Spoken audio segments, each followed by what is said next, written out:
தமிழ்நாடு ஆளுநர் RN ரவி இன்று காலை 6 மணிக்கு சென்னையிலிருந்து டெல்லி புறப்பட்டு சென்றிருக்கிறார்.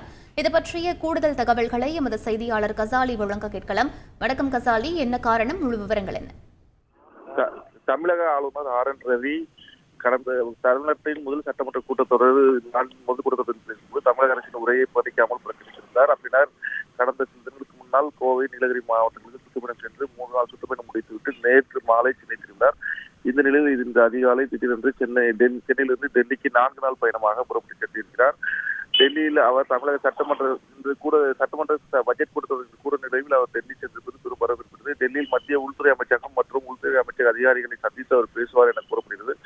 டெல்லி பயணத்தை முடித்துக் கொண்டு 22ஆம் தேதி சென்னை திரும்புவார் என அதிகாரிகள் தெரிவித்திருக்கிறார்கள். விவரங்களுக்கு நன்றி கசாலி. செய்திகளை உடனுக்குடன் தெரிந்து கொள்ள உடனே சப்ஸ்கிரைப் பண்ணுங்க.